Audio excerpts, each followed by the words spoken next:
2011 में आप यहाँ पे आ गए, 2024 चल रहा है।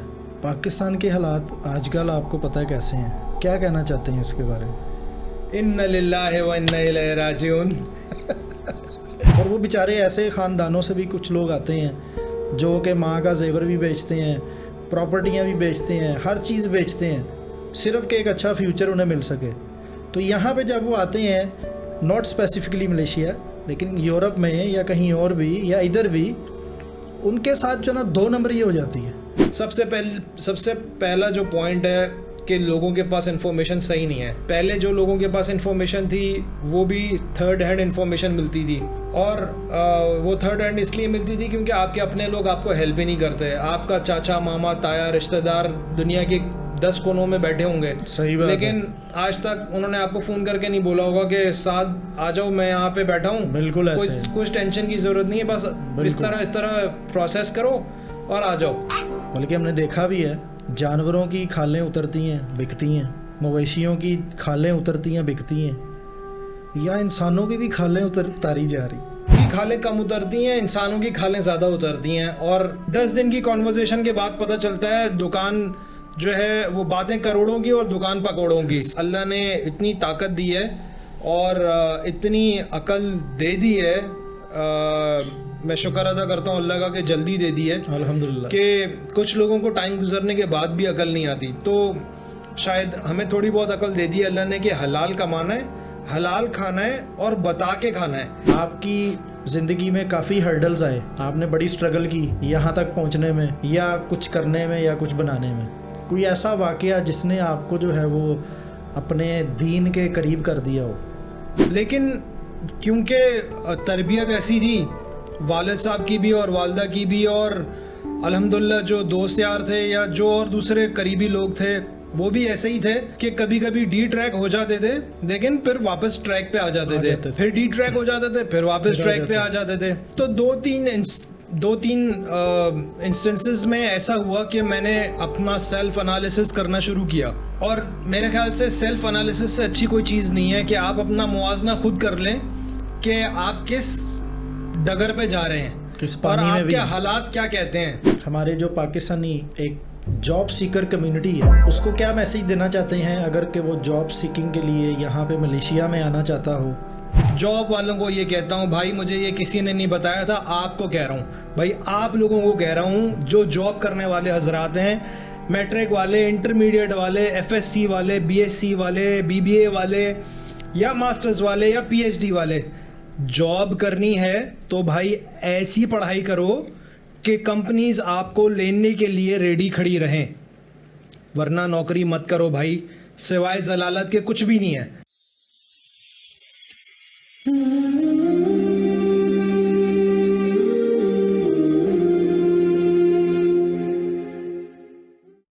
बिस्मिल्लाहिर्रहमानिर्रहीम, अस्सलाम वालेकुम। मैं मोहम्मद साद अब्दुल्ला आप लोगों के सामने एक बार फिर से हाज़िर हूँ। उम्मीद है आप सब लोग खैरियत से होंगे। आज की पॉडकास्ट का टॉपिक बड़ा इम्पोर्टेंट टॉपिक है। उसकी वजह यह है कि हम ओवरसीज़ पाकिस्तानीज़ के कुछ मसाइल और कुछ ऐसी चीज़ें जो कि उनके साथ होती हैं फ़र्स्ट टाइम अगर वो किसी कंट्री में मूव करें, कुछ कम्युनिटी के मसाइल ऐसे, कुछ पाकिस्तानी सपोर्ट या उनके साथ जो भी मसले मसाइल पेश आते हैं उनके बारे में डिस्कस करेंगे। इस टॉपिक को डिस्कस करने के लिए मैंने एक बड़ी ज़बरदस्त इंसान को दावत दी है। मेरे दोस्त भी हैं, YouTube channel ask Gauhar Khan के नाम से चला रहे हैं ऑलरेडी, और माशाल्लाह कम्युनिटी में बड़ा अच्छा काम कर रहे हैं। मैं आप लोगों को मिलवाना चाहता हूँ गौहर अली ख़ान से। अस्सलाम वालेकुम वरहमतुल्लाहि वबरकातुहू। वालेकुम अस्सलाम साद भाई। गौहर क्या हाल है? अल्हम्दुलिल्लाह, शुक्र है अल्लाह का। आपने कहा बहुत ही ज़बरदस्त तो ज़बरदस्त तरीके से बात करनी पड़ेगी। नहीं, जो मैं जानता हूँ सारी बात है, वो तो बताना ही पड़ेगा ना। फिर क्या हाल है आपका? शुक्र है अल्लाह का, ज़बरदस्त। आप कैसे? अल्हम्दुलिल्लाह, बहुत शुक्रिया यहाँ पे आने के लिए। जो टॉपिक मैंने रखा है आपको पता है हमारे क्या मसाइल हैं यहाँ पे। हम इस वक्त जो है वो मलेशिया में हैं, तो मैं कोशिश यही करना चाहता हूँ कि मैं लोगों को कुछ ऐसी अवेयरनेस दूँ जिनसे उनका फ़ायदा हो सके। और आप माशाल्लाह वैसे भी कम्युनिटी में काफ़ी इन टच हैं और आपने माशाल्लाह काफ़ी काम भी किया हुआ है। तो गौहर, आप बताएं कि आपकी पैदाइश कहाँ हुई? जी, पाकिस्तान कराची में मेरी पैदाइश है। अच्छा। और वहीं पे पले बड़े, वहीं पे ही जवान हुए, और जवानी का टाइम सारा कराची में ही रहे। सही। और उसके बाद फिर आपको पता ही है कि मूव हो गए थे मलेशिया। सही। तो it's been a long time. Karachi की कोई ख़ास जगह जहाँ पे आपने बचपन गुजारा हो, जो भी याद आती हो? कराची से तो बहुत सारी यादें हैं, बहुत ही इमोशनल यादें हैं। आपको पता है, जहाँ बंदा बड़ा होता है, जहाँ पे बाप दादा होते हैं, जहाँ पे सारा हिसाब किताब होता है, तो हमारी बहुत, मतलब मेरी पर्सनल बहुत इमोशनल यादें वहाँ से। स्कूलिंग मेरी, मैं नॉर्थ नाज़िमाबाद में रहता था, ब्लॉक जे में। अच्छा। और शुरू से हम वहीं रहे, उसी के आसपास एरियाज़ में रहे तकरीबन 20-22 साल। और उससे पहले मेरे वालिद साहब भी वहीं पे थे, दादा भी वहीं पे थे। सही। तो एक बहुत ही फैमिली टाइप कम्युनिटी बन जाती है ना आपकी। हर बंदा आपको 10 गलियों तक लेफ्ट एंड राइट सब बंदे जानते होते हैं कि भाई ये इसका बेटा है, ये यहाँ रहता है, ये। तो वो चीज़ बस जब वहाँ से निकले तो बहुत मिस की उस चीज़ को। सही। और आज तक मिस कर रहे हैं। अपनी फैमिली के बैकग्राउंड के बारे में बताएं। मैं जी, as you know, middle class family से मेरा ताल्लुक़ है, बहुत ही हम्बल फैमिली से मेरा ताल्लुक़ है। और दादा जो थे मेरे, वो कराची के लेबर डायरेक्टर थे। अच्छा, माशाल्लाह। और अल्हम्दुलिल्लाह फिर वालिद साहब मेरे जो हैं वो वहीं पे ही उन्होंने पढ़ाई की, वहीं पे ही बड़े हुए, शादी भी उधर ही हुई। और बस वहीं से हम लोग जो है वो फिर आगे चले आहिस्ता आहिस्ता। सही। मलेशिया में किस ईयर में आना हुआ, क्यों आना हुआ, क्या मजबूरी थी कि पाकिस्तान छोड़ दिया, कराची छोड़ दिया? ये बड़ा अच्छा सवाल है यार। ये आज तक मैंने अपने चैनल पे भी नहीं बताया। मैंने इनफैक्ट अपने चैनल पे कभी इतना लंबा इंट्रोडक्शन ही नहीं दिया। लोग मुझसे पूछते हैं कि आप कहाँ से हैं, आप कराची से हैं, लाहौर से हैं, इस्लामाबाद से हैं। तो आजकल मैं एक ही जवाब देता हूँ, भाई मैं पाकिस्तानी हूँ और पाकिस्तान से हूँ। बस इसीलिए तो मैंने बुलाया। मैंने कहा आज वो सवाल आप कर लें, चलें आम कर लें। तो 2011 में मैं आया फर्स्ट टाइम मलेशिया। अच्छा। और उस वक्त मैं जॉब कर रहा था बैंक में, कराची में। अच्छा। मेरा बैंकिंग बैकग्राउंड है, 6-7 साल मैंने बैंक में जॉब की है, 2-3 साल मैंने इंश्योरेंस में जॉब की है। सही। तो मैं 2011 में भी कैसे आया, कभी निकलने का इरादा ही नहीं था, क्योंकि जो कराची वाले होते हैं उनको पता है, इवन पूरे पाकिस्तान वाले ही, के दोस्ती यारी में इतने मगन थे हम, काम और दोस्ती यारी में, कि वहाँ से निकलने का कभी सोचा ही नहीं था। तो बस मेरा बहन और मेरे बहनोई जो है वो यहाँ शिफ्ट हो गए। और ऑल ऑफ अ सडन कुछ ऐसे मामलात हो गए, क्योंकि 2009, 10, 11 में हालात बहुत ज़्यादा ख़राब हो गए। और अनफॉर्चुनेटली मेरे बहुत ही 2-3 करीबी दोस्त थे जो जिनका इंतकाल हो गया, मर्डर हो गया बेसिकली उनका। तो बस वो that particular event hit me very hard, क्योंकि दिन रात का जिनके साथ उठना बैठना हो, घर में आना जाना हो, अचानक से आपको पता चले कि एक रात जो है वो नहीं रहे। तो ये दोस्त जो थे आपके, ये वही टिपिकल क्राइम सीन में ही, जिस तरह जी, ये कराची की जो पॉलिटिक्स है और जो कराची की मारा मारी थी उसके नज़र हो गए बेचारे। उनकी लिखी थी, ऊपर वाले ने सबकी लिखी होती है, लेकिन इस तरह आ गई। तो वो इवेंट्स और हमारा फिर कराची में, आपको पता है लाहौर इस्लामाबाद में अब जाके लोग बाहर निकलते हैं 10-11 बजे। हमारी जो घर वापसी रात को 2 बजे होती थी, क्योंकि सारा दिन काम में होते थे, 9 बजे काम से फ्री होते थे। उसके बाद दोस्तों के पास चले जाते थे, उसके बाद घूम फिर के 2-3 बजे घर आते थे। तो माँ बाप भी परेशान रहते थे और हमें इतना फ़र्क पड़ता नहीं था, क्योंकि हमारी गैदरिंग ही ऐसी थी घूमने फिरने वाली। तो फिर अचानक ये इंसिडेंट हुआ। मेरी फैमिली के लोग यहाँ मूव हो गए कारोबार के सिलसिले में, उनके पीछे पीछे मैं भी आ गया। फिर यहाँ आया, 1 महीना यहाँ रहा, देखा, मुझे पसंद आया, वापस गया। फ़िक्र फाका तो आपको पता है जवानी में इंसान को नहीं होता, बिल्कुल सही बात। और वापस गया, वहाँ जाके मैंने रिज़ाइन दिया अपनी करंट जॉब से, परमानेंट जॉब छोड़ी, फिर दोबारा टिकट लिया और फिर मलेशिया आ गया। और जब से आज तक इधर ही हूँ। माशाल्लाह, ज़बरदस्त। मलेशिया में जब आप आ गए फैमिली के साथ, तो आपने जो है वो पहला काम क्या किया यहाँ पे? अब मेरी फैमिली जो थी, जैसे मैंने बताया, मेरी बहन सबसे पहले यहाँ पे थी, और फिर मेरा बहनोई यहाँ पे था, और उसके घर वाले भी आहिस्ता आहिस्ता यहीं मूव हो रहे थे। तो आके तो पहले हम घूमते रहे काफ़ी टाइम। सही। और थोड़ा अपने आप को यूज़ टू किया। फिर उसके बाद जॉब हंटिंग शुरू की, क्योंकि मेरा बैंकिंग से ताल्लुक़ था। फिर जॉब हंटिंग करते करते थोड़ा टाइम गुजर गया, फिर अल्लाह ने किया थोड़े टाइम में जॉब भी मिल गई इसी ज़माने में, तो बस फिर जॉब स्टार्ट कर दी। सही। तो प्रॉपर फैमिली का बैकग्राउंड था, बिजनेस आपने कहा कि बिजनेस के लिए मूव हुए, तो फिर आपने बिजनेस को चूज़ क्यों नहीं किया, यहाँ पे आपने जॉब शुरू कर दी? बिज़नेस को जॉब इसलिए शुरू में चूज़ नहीं किया क्योंकि बहुत सारी डिफ़िकल्टीज थी, लैंग्वेज का प्रॉब्लम था, लैंग्वेज नहीं आती थी। सही। और इतना ज़्यादा एक्सपोजर नहीं था, मैं किसी कंट्री और बाहर नहीं गया था कभी। सही।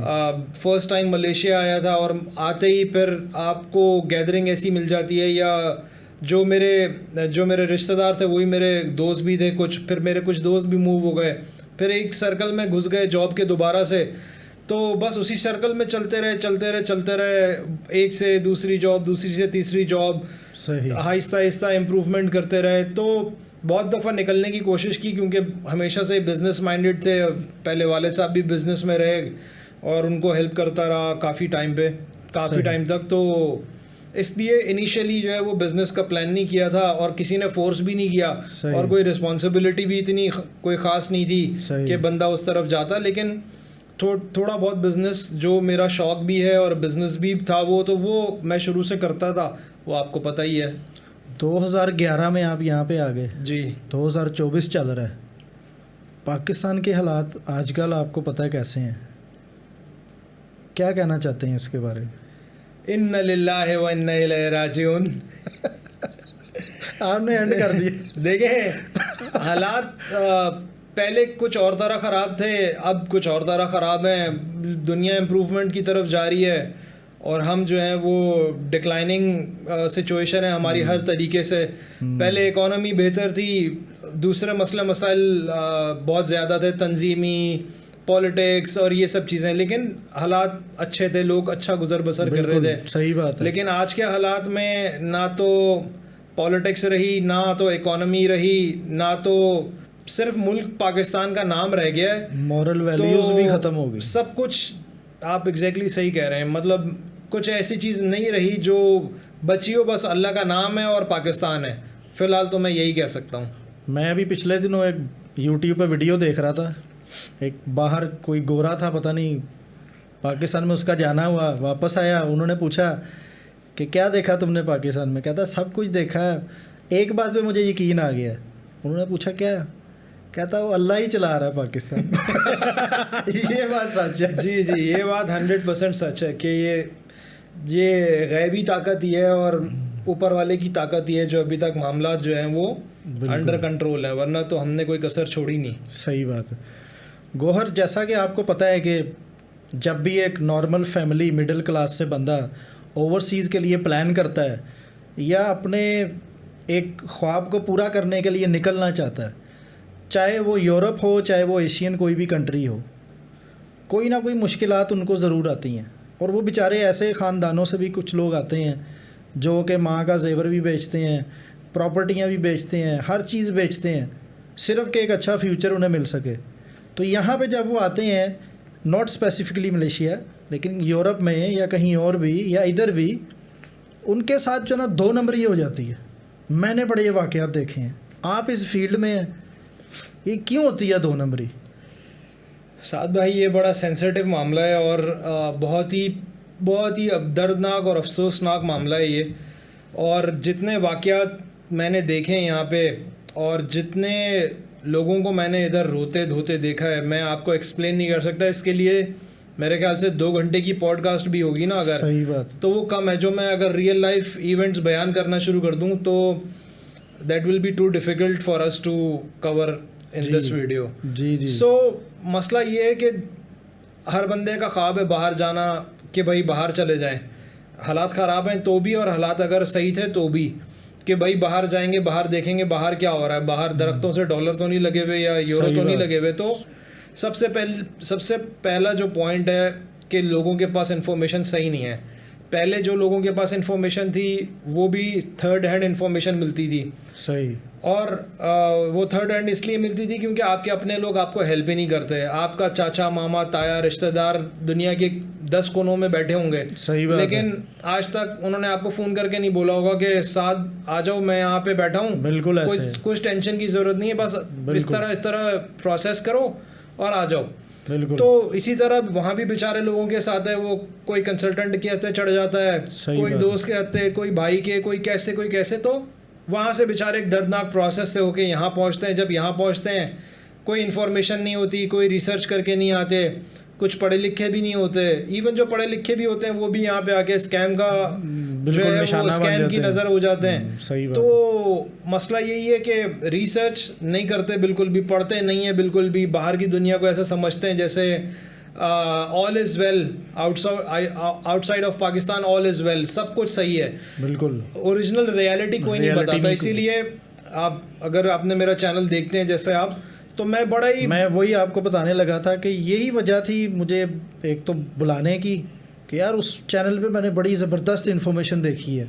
अगर ऑडियंस में से कोई भी इन्फॉर्मेशन इस किस्म की ओवरसीज़ स्पेशली मलेशिया के लिए चाहते हैं ना, तो ask Gauhar Khan YouTube channel को एक दफ़ा देखें। तो वो बड़ा ज़बरदस्त काम है जी आपका, माशाल्लाह। उस पर काफ़ी चीज़ें ना क्लियर हैं। तो यही आप काम कर रहे हैं ना कि इस चीज़ को ख़त्म किया जा सके। बिल्कुल ऐसा ही है। बहुत शुक्रिया आपका बताने का ऑडियंस को।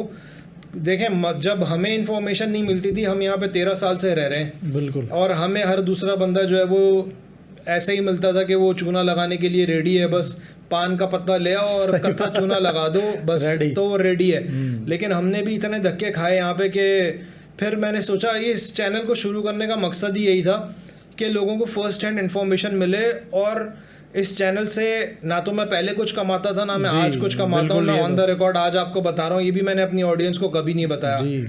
और इसका मकसद यही था कि लोगों की दुआएं लेना है और लोगों को हेल्प करना है। कि मैंने जो यहाँ पे किस्से देखे हैं खुद बजाते खुद के, कोई जेवर बेच के आया अपनी माँ का, कोई प्लॉट बेच के आया, कोई मवेशी जानवर बेच के आया, कोई अपने रिटायरमेंट के पैसे लेकर आया और यहाँ पर आके लूट के तबाह बर्बाद हो गया एजेंटों के हाथों। और इंसानियत नाम की कोई चीज़ आपको पता है नहीं यहाँ पे। सही बात। और अपने ही लोग जो है वो ज़्यादा धोखा देने में मास्टर होते हैं। बिल्कुल। आपसे मिलेंगे, आपको कहेंगे साद भाई मैं तो आपके घर की पिछली गली में रहता था, आपसे रिश्तेदारी भी निकाल देंगे, आपके साथ खाना भी खाएंगे, बातें भी करेंगे, और उस इवेंचुअली आप ट्रस्ट कर लेंगे और आपका काम जो है वो खत्म हो जाएगी, काम पूरा हो जाएगा वहाँ पे। तो इसको शुरू करने का मकसद यही था। आज तक भी मैं किसी से कोई फीस नहीं लेता, कोई चार्जेस नहीं लेता, लोगों के व्हाट्सएप को भी जवाब देता हूँ, आपको पता ही है, लोगों के लाइनें लगी होती। हाँ जी, लोगों के फ़ोन भी अटेंड करता हूँ, और सिर्फ पाकिस्तान से नहीं जी, पूरे गल्फ रीजन से, यूरोप से और अमेरिका से, जहाँ से भी लोग आते हैं फ़ोन, उन सबको इन्फॉर्मेशन देता हूँ। इवन उनको अपने ऑफिस बुला के उनसे मीटिंग भी करता हूँ, मुलाकात भी करता हूँ जी, without any charges, without any fee. अपना टाइम उनको देता हूँ कि भाई बच जाए आप लोग, किसी तरह किसी स्कैम में ना पड़े। बस ये आपका कम्युनिटी वेलफेयर का एक काम है छोटा सा, माशाल्लाह बहुत ज़बरदस्त। मैंने गौहर सुना है कि, बल्कि हमने देखा भी है, जानवरों की खालें उतरती हैं बिकती हैं, मवेशियों की खालें उतरती हैं बिकती हैं, या इंसानों की भी खालें उतारी जा रही, ये क्या है? साद भाई, ये अगेन वही बात है कि जो हम इस पॉडकास्ट को शेयर तो कर रहे हैं जी, लेकिन जो भी लोग देखने वाले हैं वो उसको पॉजिटिव लें और इससे समझें कि आगे अगर बाहर जाना है तो किस तरह काम करना है। बिल्कुल, आपने सही बोला। अब जानवरों की खालें कम उतरती हैं, इंसानों की खालें ज़्यादा उतरती हैं। और हमने मिल के ही देखा है यहाँ पर, क्योंकि मेरा एम्बेसी जाना भी होता है, पाकिस्तान हाई कमीशन जाना होता है, और इससे पहले हम काफ़ी अरसा वाबस्ता रहे हैं मीडिया के थ्रू, जो लोकल पॉलिटिक्स है मलेशिया की, इसको कवर करते रहे हैं। और हमारी जो हाई कमीशन है उसके अंदर आना जाना हमारा बहुत था। तो हमारे पास हमने ऐसे ऐसे केसेस अपनी आंखों से देखे हैं कि आप बिलीव नहीं करेंगे कि एक अपना ही बंदा किसी दूसरे बंदे के साथ भी ऐसा कर सकता है, या दो बंदे मिलके तीसरे के साथ भी ऐसा कर सकते हैं। हकीकत है। खाल उतारना आसान है, इजी मनी है ना साद भाई। बिल्कुल सही बात है। हराम और हलाल का कॉन्सेप्ट खत्म हो गया, खत्म हो चुके, आई जाओ बस ले ही जाओ, भाई भाई का कॉन्सेप्ट खत्म हो गया। मुझे आप पे भरोसा है, आपसे मौका मिला तो 5,000 की लगा दी, 10 का मिला 10 की लगा दी, ऐसा ही है। जिसको जितने का मौका मिला वो अपने हिसाब से उतना वो करता रहा यहाँ पे। सही बात। और किसी का ख्याल नहीं किया यहाँ पे लोगों ने। बहुत बहुत ही जालिम है, मैं कहता हूँ दुनिया, और हम भी बहुत जालिम हैं। तो मैं अपने आप को भी मिलाता हूँ उसमें, गलतियाँ हमसे भी हुई होंगी, जाहिर बात है, हम कोई दूध से नहा के तो नहीं आए, तो गलतियाँ हमसे भी हुई, लेकिन हमने बहुत जल्दी रियलाइज़ कर लिया और गलतियाँ करवाने वाले भी हमसे कोई और थे, क्योंकि हमारे पास भी लैक ऑफ इन्फॉर्मेशन थी ना। फिर जब हम खुद इस काम में कूदे तो हमें पता चला कि खाल कितनी उतर रही है, किसकी उतर रही है और कहाँ कहाँ उतर रही है। सही बात। तो बस यही है हालात, आपको पता ही है। यहाँ तो फिर भी मुर्गी की खाल उतार के उस पर छोड़ देते हैं कि बाद में वो क्रिस्पी हो जाती है, लेकिन इंसान को नहीं छोड़ते, इंसान की उतार लेते हैं यहाँ पे। सही बात है। अल्लाह ताला सबको अपने हिफ्ज़ो मान में रखे। आमीन। और जो भी प्लान कर रहे हैं ओवरसीज़ आने वाले लोग, जितने भी फैमिलीज़, वो प्रॉपर इन्फॉर्मेशन पहले सर्च करें। उसके बाद जो है वो किसी को चूज़ करें। फिर प्लान किया जाए। यही प्रॉपर तरीका है गोहर। बिल्कुल ऐसे ही है। अगर आप रिसर्च नहीं कर सकते, यूट्यूब खोलें, 3-4 चैनल्स को विजिट करें, उनसे रिव्यूज़ लें, फिर देखें इन्फॉर्मेशन क्या है। अब तो सोशल मीडिया का दौर है, आपको पता है, हर चीज़ अवेलेबल है ओपनली, तो रिसर्च किए बगैर मत आए, मैं तो यही कहता हूँ सबको। और अगर आपके पास पैसे हैं, अफोर्ड कर सकते हैं, तो एक बार विजिट पर आएँ, पहले हालात और वाक़यात देखें, उसके बाद सेटलमेंट करें। ये वो दौर नहीं है जो जब हम आए थे 2011 में, तब कुछ टाइम और था, अब का टाइम कुछ और है, तो इट्स वेरी डिफ़िकल्ट। बिल्कुल गोहर, ऐसी ही बात है। अच्छा गोहर, यूट्यूब चैनल के अलावा आपका सोर्स ऑफ इनकम और काम मलेशिया में इस वक्त क्या है? साद भाई, मैं जैसे आपको पता है, शुरू में मैं काफ़ी अर्सा जॉब करता रहा और साथ साथ अपना काम भी करता रहा। तो मेरे वालिद साहब से मुझे इनहेरिटेड मिला, काम सीखा भी वहीं पे ही, गाड़ियों से रिलेटेड मेरा शौक़ भी है और काम भी करते थे, क्योंकि वालिद साहब मेरे मैकेनिकल इंजीनियर थे और हमारा काफ़ी अरसे वहीं 30 साल बिज़नेस रहा अपना, तो काम भी वहीं सीखा। फिर यहाँ आया, आपको पता है यहाँ पे कंट्रीज़ में हमारे वहाँ पे BM, मर्सिडीज़ या कोई ऐसी गाड़ी देखने को कभी कभी मिलती है, यहाँ पे हर दूसरी गाड़ी यही है। हर बंदा, ठेले वाला, स्टॉल वाला, शॉपकीपर, सेम गाड़ी। बिल्कुल ऐसे ही है। तो बस उसी लाइन में आगे चलते रहे। पहले साथ साथ नौकरी भी कर रहा था और साथ साथ छोटा मोटा काम भी कर रहा था, लेकिन अभी मेरा जो बिज़नेस है, फिर मैंने जॉब छोड़ दी। सही। और जॉब छोड़ के प्रॉपर अपना काम शुरू कर दिया। तो मेरा काम बेसिकली जो है वो गाड़ियों से रिलेटेड है। मैं कार रेंटल का बिज़नेस करता हूँ, गाड़ियों सेल परचेज़ का बिज़नेस करता हूँ, और इन फ्यूचर इसी को आगे लेके चलना है, इसी को आगे बढ़ाना है। एक अपना बड़ा वर्कशॉप का सेटअप करना है, क्योंकि जब आप इस काम में इन्वॉल्व होते हैं तो आपको एक वर्कशॉप बहुत ज़रूरी है to cover up your other cost, और वो आपको बिजनेस भी बढ़ा के देता है। सही। तो ये मेरा जो है वो मेन बिजनेस है एट द मोमेंट। सही। इस बिज़नेस के अलावा आप कुछ ऐसी कंसल्टेशन, बिज़नेस मैनेजमेंट कंसल्टेंसी भी फराहम करते हैं? पूरी दुनिया में अगर देखने वालों में से, चाहे वो पाकिस्तानी हो, चाहे बांग्लादेशी हो, चाहे इंडियन हो, चाहे नेपालीज़ हो, चाहे इंडोनेशियंस हो, कोई भी मलेशिया में एक बिज़नेस सेटअप करने, मेरा भी वही काम है माशाल्लाह, आपका भी वही है जी, आने की नीयत से अगर आपसे रब्ता करता है जी, उसको आप क्या मशवरा देते हैं कि किस तरीके से आया जाए और क्या प्लान करके आया जाए? बड़ा ज़बरदस्त सवाल है आपका ये। इसको मैं ऐसे शुरू करता हूँ कि देखें, सबसे पहले आप अपना होमवर्क कर लें। जो भी लोग देखने वाले हैं ना, वो ये ना सोचें कि अगर मेरा YouTube का चैनल है या आपका चैनल है या आपने नंबर दिया हुआ है, मैंने नंबर दिया हुआ है, तो फ़ोन उठाओ और वॉइस मैसेज कर दो कि जी मेरा नाम फ़लाना है और मैं मलेशिया आना चाहता हूँ। इसमें आप दूसरों का भी टाइम ज़ाया करते हैं और अपना भी टाइम ज़ाया करते हैं, क्योंकि बहुत लंबा हो जाता है। अब मैंने 10 बार अपनी वीडियोस में यही बोला है कि पहले आप अपना होमवर्क करें। 3-4 सवाल बहुत इंपॉर्टेंट हैं जो आप पहले मैसेज में लोगों को या जिससे कांटेक्ट कर रहे हैं उसको बताएं। पहले एक, क्या आपके फैमिली मेम्बर्स कितने हैं? दूसरा, आप मूव कब करना चाहते हैं? तीसरा, आपके पास फाइनेंस क्या है, पेड अप कैपिटल क्या है आपके पास, आपका असासा क्या है, आप यहाँ ला के पैसे कितने लेकर आ रहे हैं? क्योंकि 10 दिन की कॉन्वर्जेशन के बाद पता चलता है दुकान जो है वो बातें करोड़ों की और दुकान पकौड़ों की। सही बात है। आप मैसेज करके सारी कॉन्वर्जेशन करके उसके बाद पता चलता है जी मेरे पास टोटल 50,000 रिंगिट हैं, इस पर मुझे सेटलमेंट भी करनी है और मुझे रहना भी है और मुझे बिजनेस भी करना है। तो आई मीन ये सही बात है। आप पहले अपना एनालिसिस करें कि आपके पास क्या चीज़ अवेलेबल है, मूव कब करना है और आना कब है, और आपके पास पैसे कितने हैं, क्योंकि सारा काम शुरू होता है पैसों से, ख़त्म होता है पैसों पे। सही बात है, ऐसे ही। तो इसलिए ये होमवर्क करना ज़रूरी है। और जो लोग मूव करना चाहते हैं उनके लिए मैं ये कह दूं कि Malaysia is the best place on earth at the moment. सही बात। To live, work and peacefully stay सही इन दिस कंट्री। हर जगह के कुछ ना कुछ प्रोज एंड कॉन्स होते हैं, लेकिन मुस्लिम मुल्क है, हलाल कंट्री है, बहुत ही अफोर्डेबल है, परदेश वाली फीलिंग नहीं है। परदेश वाली फीलिंग नहीं है, एग्जैक्टली, जो कि होनी चाहिए, वैसे है नहीं क्योंकि पाकिस्तानी इन्फ्लुएंस बहुत ज्यादा है, खाने पीने, पकोड़े शकोड़े सब चीज़ ओके है। एग्जैक्टली।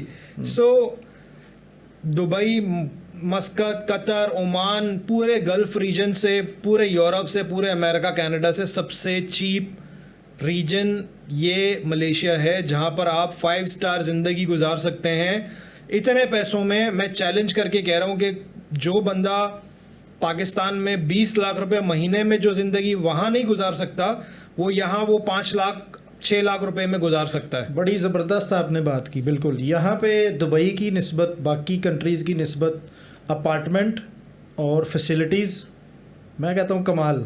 5 स्टार फैसिलिटीज है साथ भाई। हम तो अल्हम्दुलिल्लाह इतना यूज्ड टू हो गए, हम तो देखते भी नहीं है वहाँ पर। पाकिस्तान में लोग, कराची में स्पेशली, मुझे कराची का ही पता है क्योंकि मैं लाहौर इस्लामाबाद रहा नहीं उतना।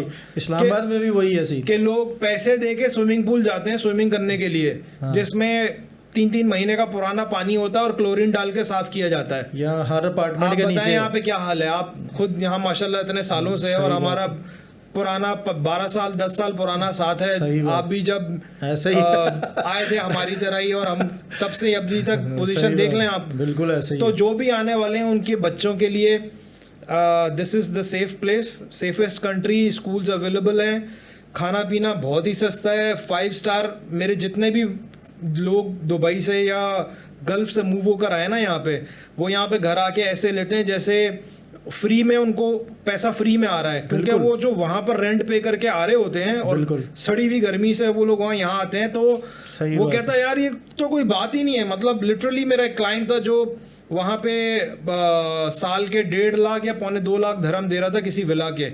जब वो यहाँ पर आया, उसको घर देखा उसने, पेंट हाउस देखा उसने यहाँ पे, सही, जिसका किराया मेरे ख्याल से 7,000 या 6,000 रिंगिट था, मुझे याद नहीं है, कुछ टाइम पहले की बात है। सही। तो उसने एजेंट से बगैर कुछ पूछे डन कर दिया। मतलब वो कह रहा था भाई ये तो आधे पैसे भी नहीं है जो मैं दुबई में खर्च कर रहा था, ये तो आधे भी नहीं है। तो सही बात है, यहाँ की लिविंग स्टैंडर्ड इस तरह का है। सही बात तो है। जो भी लोग आए रिसर्च करें, साथ भाई से कांटेक्ट करें, चैनल मेरा भी है, वहाँ पे देखें, वीडियोस देखें और आपसे मशवरा लें। असल में गौहर मकसद यही है कि हम जो है वो कम्युनिटी वेलफेयर का काम करें। बस जो हुआ सो हुआ, जिन्होंने लूटना था जिन्होंने लूटा, किसी पे हम तोहमत भी नहीं लगा सकते, किसी को पकड़ भी नहीं सकते गिरेबान से, लेकिन इंतहाई गलीज़ हरकत की गई हैं हमारी कम्युनिटी के साथ। अल्लाह ताला उनको जो है वो जज़ा इस तरीके की, उनको होश के नाखून दे के वो इस तरह के मामलात ना कर सके। यही एक वजह थी कि मैं ये काम स्टार्ट करूं और सब लोगों को इन्फॉर्मेशन भी दूं, और अल्हम्दुलिल्लाह काफ़ी रिस्पांस अच्छा है, लोग समझते भी हैं। और अब तो आपको पता है सोशल मीडिया का ज़माना है, हर एक बंदे को पता है कि क्या करना है क्या नहीं करना। एग्जैक्टली। तो मेरा आपसे एक और सवाल ये है कि अगर कोई बंदा आपसे कांटेक्ट करता है तो उसकी भी खाल उतरेगी? जो सही इंपॉर्टेंट सवाल है हर बंदे का देखने वाले। देखें, मैं आपने बहुत अच्छा सवाल किया। मैं भी तो इंसान हूँ ना, मेरे साथ भी पेट लगा हुआ है, मुझे भी पैसे चाहिए। बिल्कुल। लेकिन अल्हम्दुलिल्लाह अल्हम्दुलिल्लाह अल्लाह ने इतनी ताकत दी है और इतनी अकल दे दी है।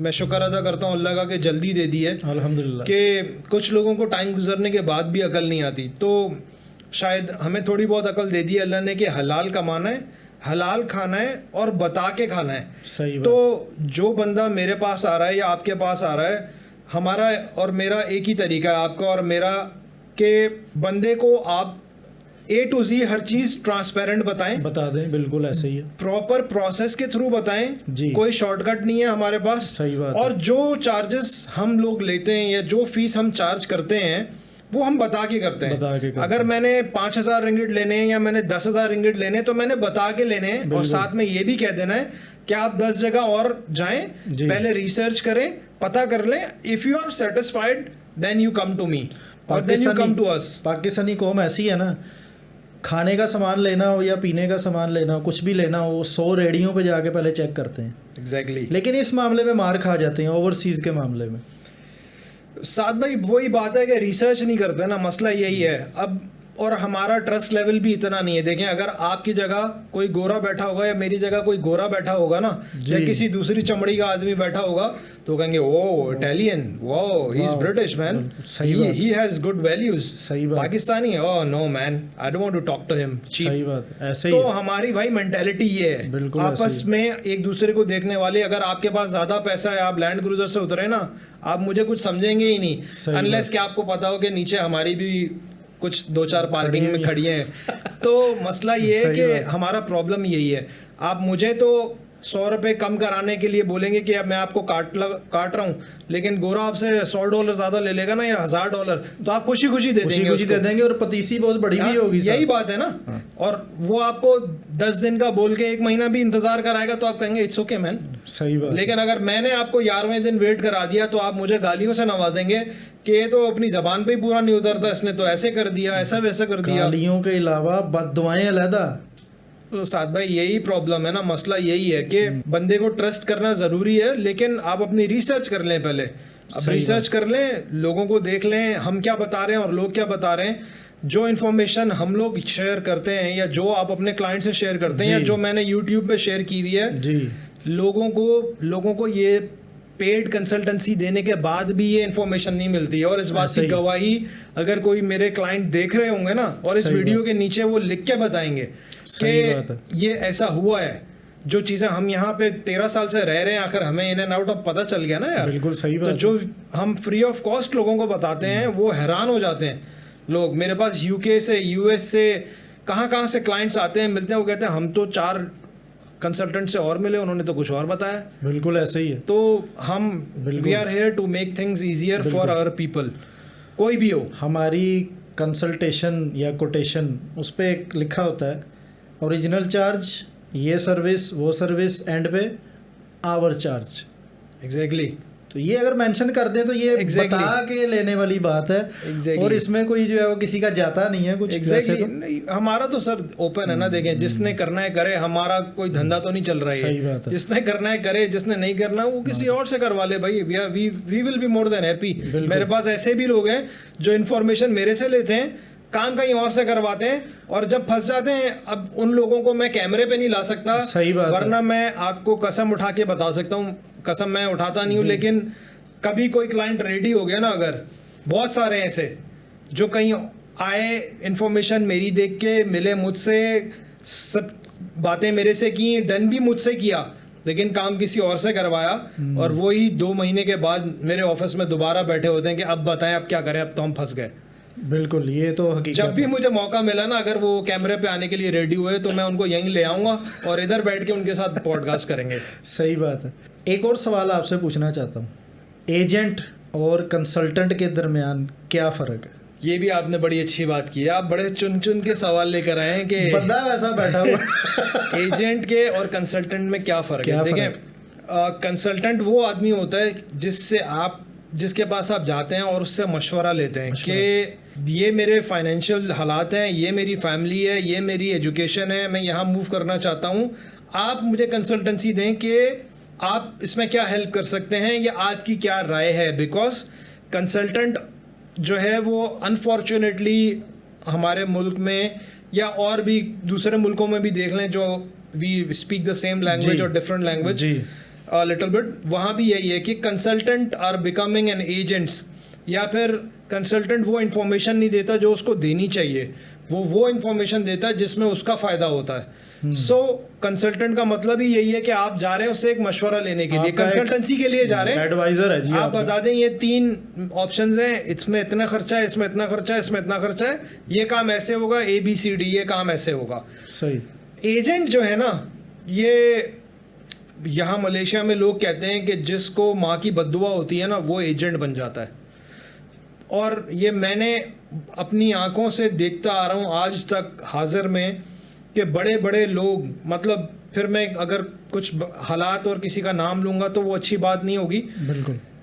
मतलब जिन लोगों पे आप देख के भरोसा कर सकते हैं, जिनका फिजिकल अपीयरेंस ऐसा हो, जिनका फिजिकल अपीयरेंस ऐसा हो कि अल्हम्दुलिल्लाह सुन्नत रसूल हो मुंह पे, बिल्कुल और बिल्कुल बिल्कुल आप उस तरह से दिखते हो, उठते बैठते हो, बात करते हो, तो एक ऑटोमेटिकली ट्रस्ट बिल्डअप हो जाता है अल्लाह की तरफ से। बिल्कुल ऐसे लेकिन ही। आज के हालात में आप भी जानते हैं एक ऐसे बंदे को जिसके डसे हुए मैं और आप अभी तक हैं, और अगर मैं गलत कह रहा हूं तो आप बताएं सही बात है। कि वही बंदा इसी अपीयरेंस का बंदा है, और उसकी बातें कैसी होती हैं, और उसने किया क्या हम लोगों के साथ, जी जी जी आप जानते हैं ना। बिल्कुल तो बिल्कुल, बिल्कुल।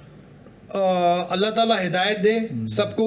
सही लेकिन मैं ये कहना चाहता हूँ कि एजेंट जितने भी हैं उनसे जितना भी दूर हो सकता है रहें। 100 में से 100 ख़राब नहीं होंगे, शायद 100 में से 2 अच्छे भी होंगे। हम सबको एक ही तरह नहीं रगड़ते, लेकिन 100 में से 2 अच्छे जब तक आपको वो मिलेंगे ना, तब तक आपके पास कुछ रहेगा नहीं उनको देने के लिए कि वो आपका कुछ काम करा सकें। और कोई भी बाहर बंदा अल्लाह वास्ते काम कराता नहीं है, क्योंकि उसके भी बीवी बच्चे हैं, उसे भी घर चलाना है, बिल्कुल। उसे भी काम करवाने काम करना। हैं। तो कोशिश करें कि प्रॉपर प्रोसेस के थ्रू काम करें, जिसमें आपको किसी की इस तरह की हेल्प ना लेनी पड़े। प्रोसेस के थ्रू चलेंगे तो हर चीज़ प्रॉपर होगी। बिल्कुल और ऐसे ही। जिस कंसल्टेंट से भी आप बात कर रहे हैं उससे हर चीज़ वेरीफाई कर लें, लिख लें अपने पास कि मेरी ये बात हुई, और उसको एक्नॉलेज करा दें जी। कि जी आपसे ये बात हुई है, ये पैसे हैं, ये इस तरह होगा, ये काम आप करेंगे, ये काम मैं करूँगा। सही बात, दैट्स इट। बिल्कुल सही बात है। आपका interaction Pakistan high commission Malaysia में काफ़ी ज़्यादा रहता है, आप आते जाते भी रहते हैं।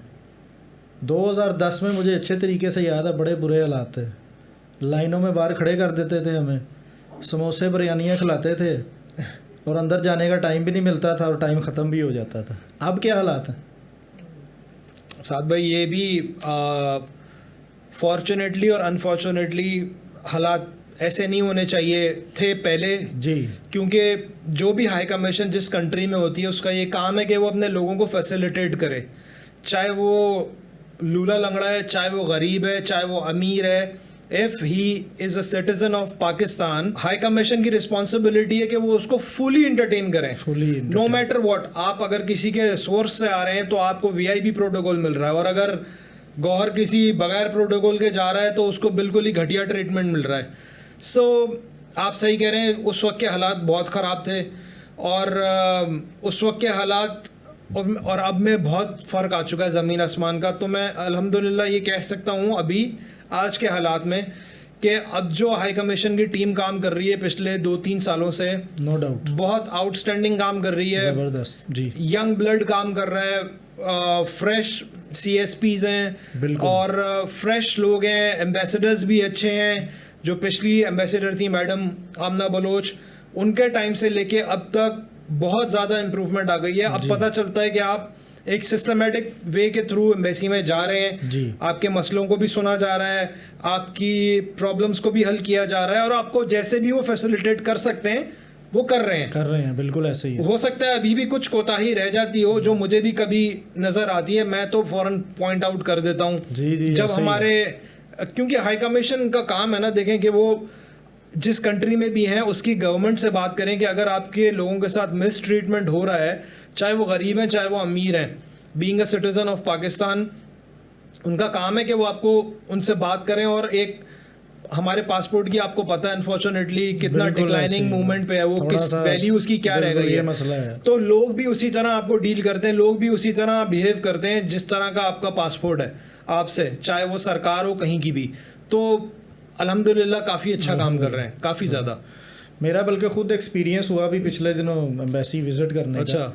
काफ़ी मामला थे उलझे हुए, कुछ डॉक्यूमेंट, आपको पता है अपना भी वही सिस्टम है एक नॉर्मल इंसान जी, वाला, जी। कोई VIP लाइन शेन वाला चक्कर तो है नहीं। जी तो हम भी काफ़ी अरसे से जाते रहे हैं, और बात आपकी बिल्कुल सही है। 2010 वाली एम्बेसी और 2024 वाली में ज़मीन आसमान का फ़र्क है। अल्हम्दुलिल्लाह एंटरटेन भी करते हैं, और यंग ब्लड जैसे आपने बताया, और बड़े इंफॉर्मेटिव लोग अब आगे बैठ गए हैं, जिसकी हमें ज़रूरत थी। बिल्कुल ऐसे ही है, और ऐसे होना चाहिए। आपको पता है यहाँ पे एक ही हाई कमीशन एक ही है। और यहाँ स्टेट्स कितनी हैं, तो वहाँ से लोग जो ट्रैवल करके आते हैं उनके लिए बड़ा मसला बनता है। जी बिल्कुल एग्जैक्टली।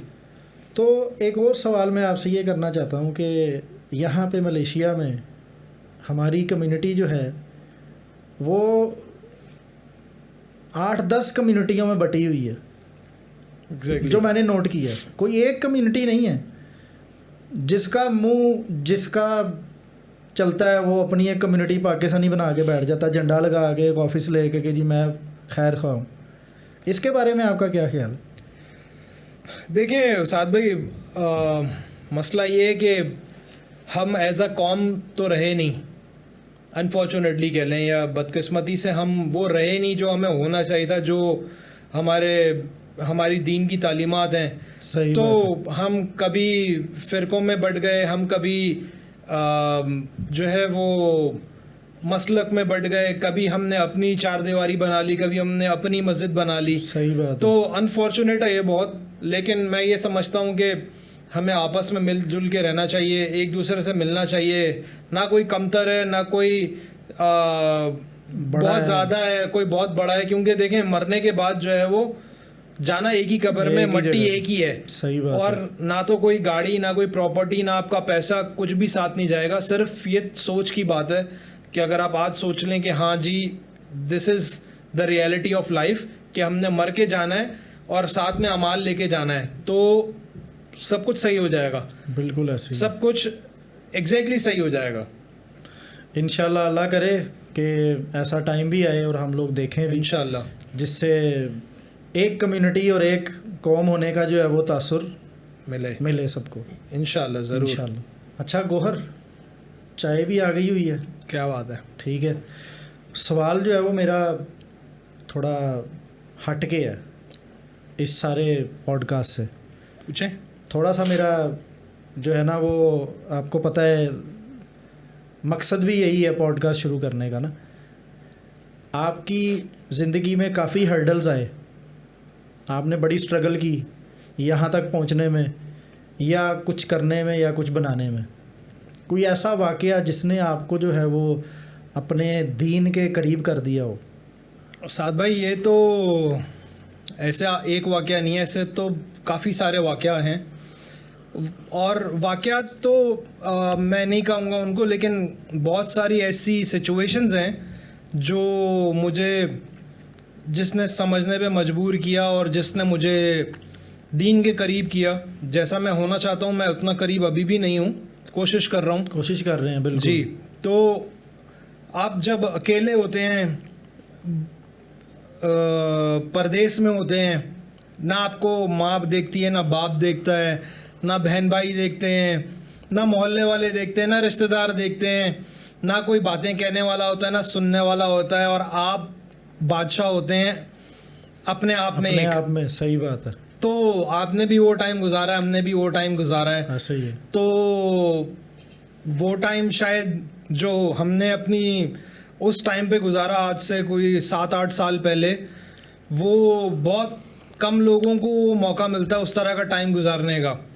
लेकिन क्योंकि तरबियत ऐसी थी वालिद साहब की भी और वालदा की भी, और अल्हम्दुलिल्लाह जो दोस्त यार थे या जो और दूसरे करीबी लोग थे वो भी ऐसे ही थे कि कभी कभी डी ट्रैक हो जाते थे, लेकिन फिर वापस ट्रैक पे आ जाते थे, फिर डी ट्रैक हो जाते थे, फिर वापस ट्रैक पे आ जाते थे।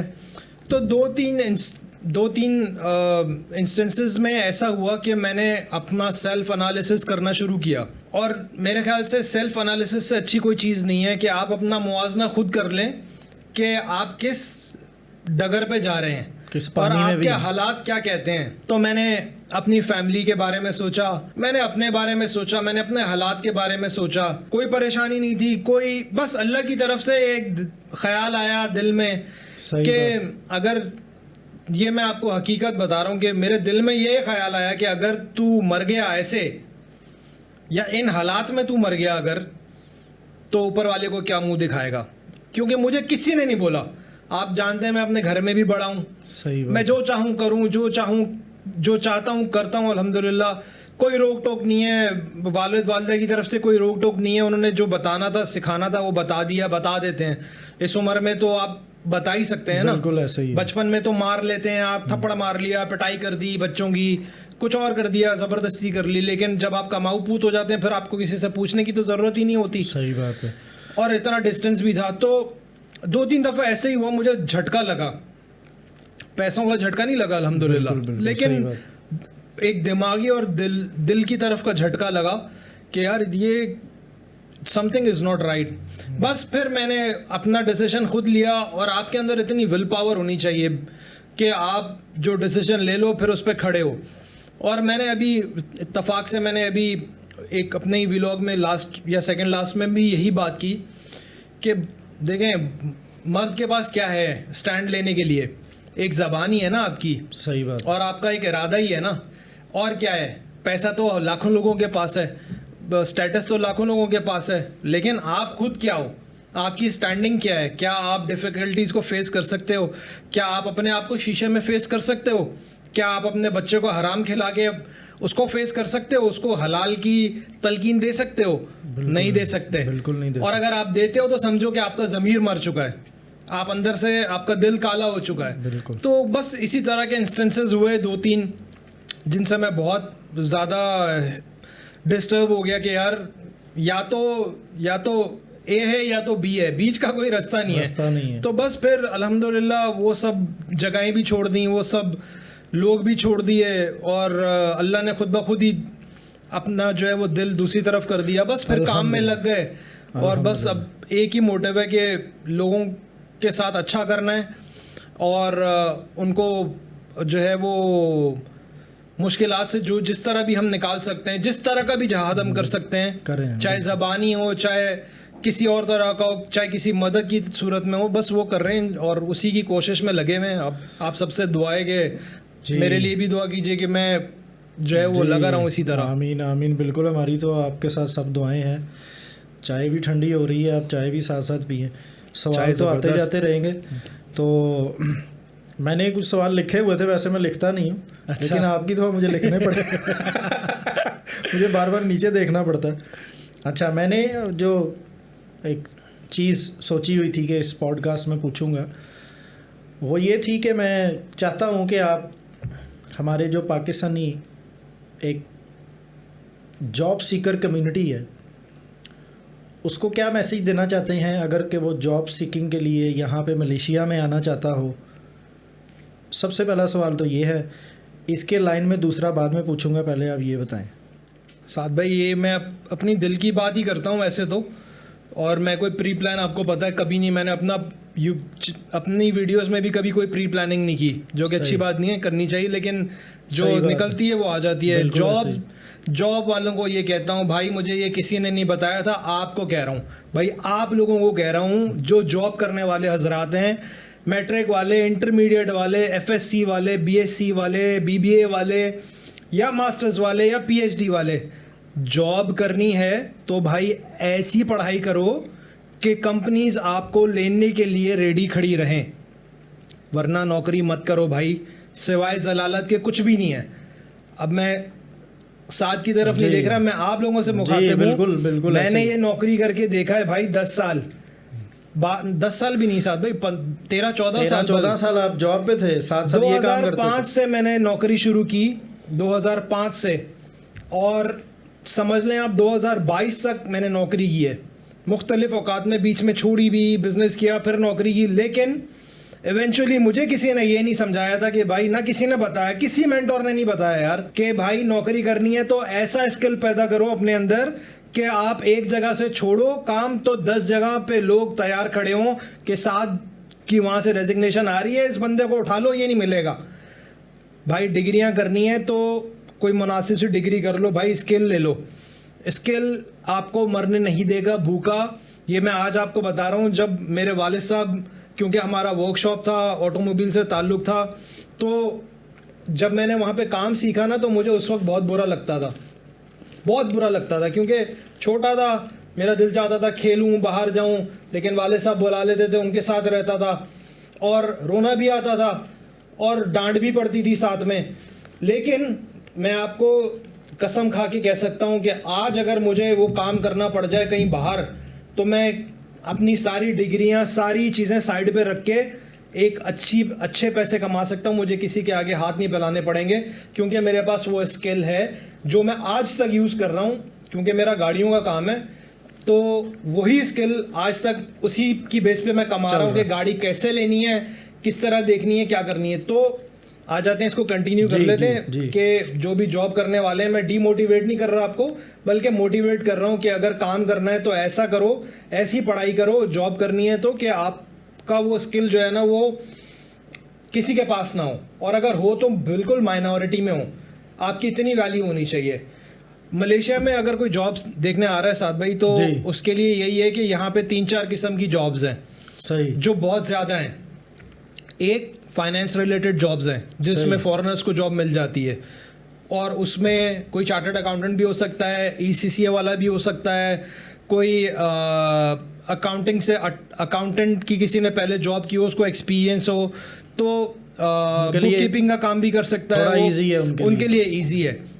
दूसरा, लैंग्वेज की जॉब्स यहाँ पे बहुत हैं, आपको पता है, जी। क्योंकि दुनिया, सोशल मीडिया जिस तरह एक्सपैंड होता जा रहा है, उसी तरह आप मालूम है कि मैंने 4-5 कंट्रीज की टीम को हेड किया हुआ जी, है काफ़ी बिल्कुल, साल, बिल्कुल 5 ऐसे ही। साल ऑलमोस्ट। जी। तो जो लैंग्वेज एक्सपर्ट हैं, जिनको पश्तो आती है स्पेशली, जिनको पंजाबी आती है, जिनको सिंधी आती है, और जो पढ़े लिखे हैं और जो अंग्रेज़ी भी बोल लेते हैं साथ में, क्योंकि लोकल कम्युनिकेशन इंग्लिश में होती है, लेकिन आप लैंग्वेज एक्सपर्ट हैं तो आप वो कंटेंट जो देखते हैं वो उस लैंग्वेज का होता है।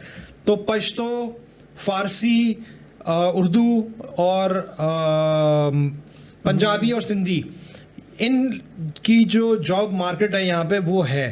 अच्छा। उसमें नौकरियां बहुत आती रहती हैं और बहुत लोग आते हैं और फिर जाते भी रहते हैं आगे, सही। लड़कियों के लिए भी, लड़कों के लिए भी। दूसरा, अगर कोई पेट्रोलियम से रिलेटेड है तो पेट्रोलियम इंजीनियरिंग की हुई है उसने, या केमिकल इंजीनियरिंग की हुई जी, है, वो तो फिर उसकी भी जॉब्स अवेलेबल हैं। सही। चौथी जो डिमांड बहुत ज़्यादा है वो IT एडमिनिस्ट्रेटर और सॉफ्टवेयर डेवलपर और ऐप डेवलपर। मैं उन लड़कों को जानता हूँ साथ भाई कि जो हमारे बाद आए, हमारे से आधे पढ़े हुए थे, इंटर पास थे, अच्छा जी। और जब वो आए, हम ऑलरेडी 5-5 साल से मलेशिया में थे, जब वो आए तो हमारे तो छोटे भाइयों की तरह थे, लेकिन हमसे डबल सैलरी पे आके यहाँ लगे, क्योंकि उनके पास स्किल था ऐप डेवलपमेंट का, उनके पास स्किल था सॉफ्टवेयर डेवलपमेंट का, उनके पास स्किल था सॉफ्टवेयर QA करने का। अच्छा। और हमने कभी इस तरफ पढ़ा नोटिस ही नहीं किया। बिल्कुल हमारे सही टाइम बात। पे ये सब कुछ था ही नहीं। हमारे सही टाइम पे बात। तो BTech कर लो, BSc कर लो, BBA कर लो, पूरा कॉम एक ही तरफ लगी हुई है, सही BBA बात है। MBA, BBA MBA, बस। सही बात है। और इस टाइम पर आके जब आप इस धंधे में आ जाते हैं, काम पैसा कमाने लगते हैं, फिर दिमाग सिर्फ उसी तरफ चलता है। सही बात तो मैंने तो ये देखा है साथ भाई, सही बात जो है, बच्चा बिल्कुल मेरे हकीकत सामने है। जवान हुआ, ऐसा मेरे ही है। सामने उसने BSc किया, है, ऐसा ही है। वो यहाँ पर हमसे 2 टाइम्स सैलरी ज्यादा ले रहा था।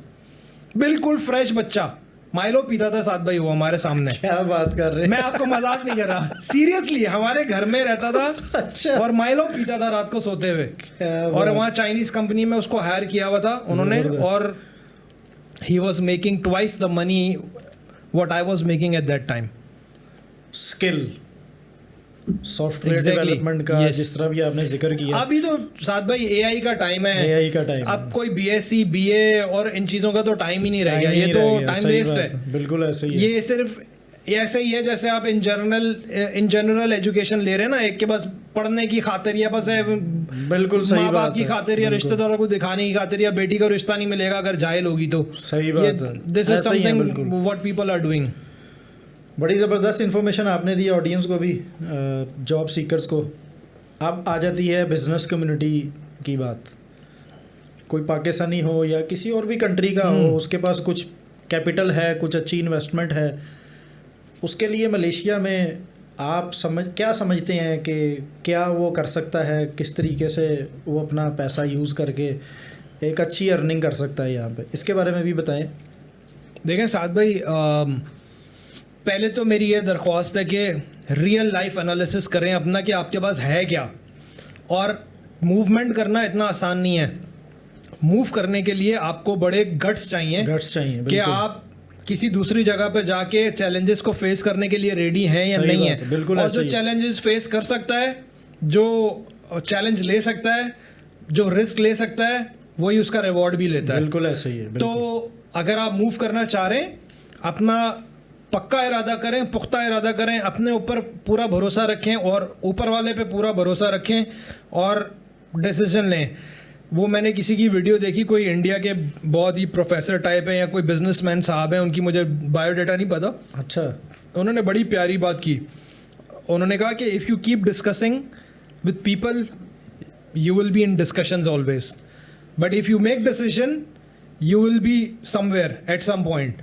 तो बिल्कुल सही अगर आप बात। डिस्कस ही करते रहेंगे चाचा पापा ताया भाई से उससे तो आप हमेशा डिस्कशन में ही रहेंगे, डिस्कशन में रहेंगे। डिसीजन लेंगे तो आगे बढ़ जाएंगे। और बिजनेस वालों को यही कहता हूँ कि भाई बातें वो ना करें जो आप पूरी नहीं कर सकते। अगर आप मुझे या किसी कंसल्टेंट को बताएंगे कि आपके पास 1 मिलियन रिंगिट का इन्वेस्टमेंट है तो उससे हमारी ज़ात पे कोई फ़र्क नहीं पड़ेगा, क्योंकि हम इससे बहुत आगे जा चुके हैं। सही बात है, ऐसा ही है। और किसी और को बताएंगे तो उनके पास ऐसे रोज़ाना हज़ारों केसेस आते हैं। और अगर आप मुझे बताएंगे कि मेरे पास 1 लाख रिंगिट है तो it does not affect me at all. मेरा काम क्या है? आपको गाइड करना, हेल्प करना। सो वो हम कर सकते हैं बिल्कुल। बिजनेस यहाँ पे अभी भी बहुत बड़ा गैप है, बहुत गैप है। बिल्कुल, मैं वही पूछना चाह रहा जो भी आता है वो सीधा जाके घुस जाता है रेस्टोरेंट के बिजनेस में। एक खोला दूसरा खोला, 2 महीने 3 महीने के बाद बंद। यस। तो इधर इतना पोटेंशियल है बिजनेस का। लोग आते हैं नेबरिंग कंट्रीज को एक्सप्लोर ही नहीं करते। मलेशिया आते हैं, थाईलैंड नहीं जाते, इंडोनेशिया नहीं जाते, वियतनाम नहीं जाते, चाइना नहीं जाते। दुनिया की हर प्रोडक्ट इन कंट्रीज से आ रही है, स्पेशली चाइना से। सही बात है। तो आए यहाँ पे ट्रेडिंग का बिजनेस करें, वहाँ से माल लेकर आएँ यहाँ पे बेचें, चाइना से माल लेकर आएँ यहाँ पे बेचें, यहाँ से माल लेके पाकिस्तान में बेचें। ट्रेडिंग का बिजनेस बहुत अच्छा है, स्क्रैप का बिजनेस बहुत अच्छा है, एयरबीएनबी का बिजनेस बहुत अच्छा है जी, बड़ा ज़बरदस्त। आजकल नौजवान बड़े इसके पीछे, मैंने खुद जी लोगों को बदलते हुए देखा है यार, आपके सामने ही है। बल्कि मैं आप लोगों को बता रहा हूँ कि मैं ये बिजनेस इतने अरसे से प्लान कर रहा हूँ कि यार एयरबीएनबी का बिजनेस करते हैं, क्योंकि मलेशिया जो कंट्री है ये टूरिज्म पे चलती है। सही बात है, बड़ा बिजनेस है जी एयरबीएनबी। मिलियंस के हिसाब से टूरिस्ट आते हैं, जितनी इनकी पॉपुलेशन है उससे ज़्यादा टूरिस्ट आता है यहाँ पे। सही बात। तो क्योंकि हम अपनी मसरूफियात में इतने फंसे हुए हैं कि हमें टाइम नहीं मिलता कि हम कितनी दफा हमने सोचा यार बैठ के ये काम भी करना चाहिए, हमने खुद सोचा ये कि करना चाहिए। एग्जैक्टली, सही बात। एयरबीएनबी, लेकिन प्लीज जो भी काम करें प्रॉपर तरीके से करें। कहने का मकसद ये है कि आप आएं और आंखें बंद करके कुछ भी खोल लें, नो। सिचुएशन पुरानी जैसी नहीं है। You have to follow rules and regulation, you have to follow the laws. Airbnb का, बजट होटल्स का बिजनेस बहुत अच्छा है, रेस्टोरेंट का बिजनेस भी अच्छा है, बट आई डोंट रिकमेंड। 24 घंटे का काम है रेस्टोरेंट का। अगर आपका पहले एक्सपीरियंस है तो करें, वरना ना करें। बिल्कुल ऐसे ही है। और इसके अलावा आईटी सेक्टर में कितना अच्छा बिजनेस है यार। मैं उन लोगों को, ये वीडियो उन लोगों से भी शेयर करें जो वहाँ पे आईटी हब चला रहे हैं, जिनके पास बाहर के कॉन्ट्रैक्ट्स हैं, कॉल सेंटर्स हैं।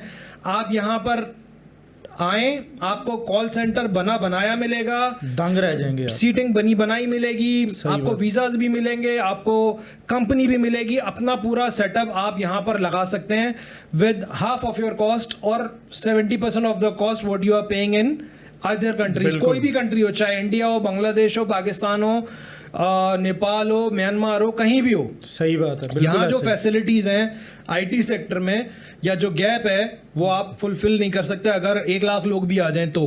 बिल्कुल आप यहाँ से बैठ के पूरा एशिया कवर कर सकते हैं, पूरा यूरोप कवर कर सकते हैं आईटी सेक्टर में। ना लाइट जाती है, ना बिजली जाती, ना पानी जाता है, सुकून ना से। टेलीफोन की लाइन बंद होती है, ना इंटरनेट बंद होता है। एक आईटी वाले बंदे को तो यही चाहिए। और क्या चाहिए? आजकल के हालात आपको पता है, लोग रो रहे हैं, लोगों के पास से कॉन्ट्रैक्ट वापस लिए जा रहे हैं, कैंसिल किए जा रहे हैं, बिजली ना होने की वजह से, टाइम पे काम नहीं पूरा होता, इंटरनेट ना होने की वजह से नहीं होता। आप बताएं हमें, आपको याद है कब लास्ट टाइम बिजली गई थी इधर मलेशिया में? पूरे मलेशिया में तो खैर नहीं, अपार्टमेंट में मुझे लगता है कोई 3 साल पहले कोई थोड़ा सा शॉर्ट सर्किट हुआ था तो बिजली गई। तो अब आप आइडिया लगा लें कि यहाँ पे आईटी के पॉइंट ऑफ व्यू से आप यहाँ पर आके अपना लर्निंग सेंटर खोल सकते हैं भाई। 3D मॉडलिंग सिखाएं, 3D मॉडलिंग के साथ साथ आप वो एडिटिंग के सॉफ्टवेयर्स हैं उनको, उनकी टीचर्स रखें या खुद टीच करें, ऑनलाइन करें, अपनी एजेंसी बनाएं, अपना इंस्टीट्यूट बनाएं। बहुत ज़्यादा चीज़ें जो किया जा सकता है। गोहर, बड़ी ज़बरदस्त इंफॉर्मेशन, बड़ा लंबा हमारा पॉडकास्ट। जी, लंबा हो गया पॉडकास्ट। और असल में चीज़ें आपको पता फ्लो में चल रही हो तो फिर पता नहीं लगता। यस। तो बैठने का मकसद भी यही था, खुला टाइम आपके पास भी था और मैं आपको पता है इस काम के लिए तो वैसे ही फ्री था। तो मेरा लास्ट आपसे पॉडकास्ट ख़त्म करने से पहले हमारी यंग जनरेशन या यूथ या कुछ ऐसे लोग जो पाकिस्तान में है या किसी और कंट्री में हैं, वो ओवरसीज़ का प्लान कर रहे हैं या जॉब के रिलेटेड प्लान कर रहे हैं या बिज़नेस के लिए प्लान कर रहे हैं, नॉट स्पेसिफिकली मलेशिया, कहीं पे भी, उनके लिए आप क्या लफ्ज़ बोलना चाहेंगे? उनकी भलाई हो सके, उनको कुछ सजेशन, कुछ ऐसी बात, कुछ ऐसी चीज़ प्लीज़ शेयर कर दें। साद भाई देखें, कहना मैं ये चाहता हूँ कि पहली चीज़, जहाँ भी जाना है उसके बारे में पूरी रिसर्च करें। रिसर्च किसी से नहीं, आप नहीं कर सकते, किसी से हेल्प ले लें। सबसे आसान है यूट्यूब, 8-10 वीडियोस देखें, उसको समराइज़ करें, पॉइंट्स लिखें। किसी से पेड कंसल्टेंसी ले लें, $100 लेता है, 100 पाउंड लेता है, या फिर 100 लीरा लेता है, या 100 रिंगिट लेता है, या 500 लेता है, लेकिन वो आपके लाखों बचा सकता है। किसी के ट्रैप में ना आए, किसी के हनी ट्रैप में ना आए। रियलिटी पे सोचें, रियलिटी पे काम करें और सोचें कि आपका प्रायोरिटी क्या है। आपकी प्रायोरिटी पैसा कमाना है, आपकी प्रायोरिटी एक सुकून वाली लाइफ है, आपकी प्रायोरिटी आपकी फैमिली है, क्या आपकी प्रायोरिटी है? और ऐसी जगह चूज़ करें जहाँ पे आप इजीली सेटल हो सकें। कनाडा, अमेरिका, यूरोप के हालात आप लोगों को पता है, वहाँ पर क्या सिचुएशन है ये भी आपको पता है। अगर आपको नहीं पता, प्लीज़ जाके देख लें। लोग इन्फॉर्मेशन सही नहीं देते, लेकिन मेरे पास रियल टाइम इन्फॉर्मेशन आती है और साद भाई के पास भी रियल टाइम इन्फॉर्मेशन आती है। कितने लोग हैं जो यहाँ पर सेटलमेंट की गर्ज से आए हुए हैं और हमारे साथ काम कर रहे हैं। कनाडा से भी, यूरोप से, अमेरिका से, दुबई से। और बहुत सारे लोगों की मेजर वजह ये है कि जो लोग वहाँ पर थे वो मेनली अपने बच्चों की वजह से आए, इन्फ्लेशन की वजह से आए, टैक्सेस की वजह से आए यहाँ पे, क्योंकि वहाँ सारी ज़िंदगी आप कमाते रहते हैं, सरकार को देते रहते हैं। सो मेरा मैसेज यही है कि choose your country wisely, decision अपना उसी हिसाब से लें, अपने सर्कमस्टेंसेस को देखते हुए, अपने हालात को देखते हुए डिसीजन लें। पैनिक मत करें। पूरा पाकिस्तान, पूरा इंडिया, पूरा बांग्लादेश, पूरा ईरान, पूरा इराक कहीं बाहर तो नहीं जा सकता ना। Some people needs to stay back also. लेकिन कोशिश करें आप एक दूसरे की हेल्प करें। आज आप मेरी हेल्प कर रहे हैं, मैं किसी की हेल्प कर रहा हूँ, अल्लाह ताला कहीं ना कहीं मेरी मदद ज़रूर करेगा। और आप अपने लाइफ में ये बात को रियलाइज़ करेंगे जब आपको कहीं से उम्मीद नहीं होती है, जब मदद आती है ना, तो वो इसी तरह ही होती है कि आपने कभी किसी की मदद की होगी तो आपको मदद आ जाती है इसी तरह। तो इस पे बिलीव रखें, इंशाल्लाह सेटलमेंट ऑटोमेटिकली हो जाएगी। चैलेंजेस तो आते हैं, लेकिन जी, देर आए दुरुस्त आए, और होता है सबके साथ भी। Exactly. Miracles happen. यस, और अल्लाह वो वाहिद ज़ात है जो करने वाली है, बेशक, कोई शक ही नहीं है। बहुत शुक्रिया गोहर आपका आने का और सारी इन्फॉर्मेशन शेयर करने का। और एक बड़ी ज़बरदस्त हमारी बातचीत हुई और काफ़ी इन्फॉर्मेशन हमने शेयर भी की अपने ऑडियंस के साथ। किसी भी किस्म की कोई भी इन्फॉर्मेशन या एडवाइज़री से लेके, कंसल्टेशन से लेके, फ्री मशवरा ही समझ लें, अपने भाई समझ लें, पूछ सकते हैं। गोहर हैं, उनका यूट्यूब चैनल है, उस पर पूछें। जो भी इन्फॉर्मेशन हमसे शेयर हो सकेगी वो हम करेंगे इंशाल्लाह। और मैं फिर इंशाल्लाह आपसे इजाज़त चाहता हूँ। अभी आगे आने वाले दिनों में फिर एक नई पॉडकास्ट के साथ आपसे मुलाकात करूँगा। तब तक के लिए अपना ख्याल रखें, दुआओं में याद रखें। अल्लाह हाफिज़, फ़ी अमान अल्लाह। अस्सलामु अलैकुम वरहमतुल्लाहि वबरकातुहू।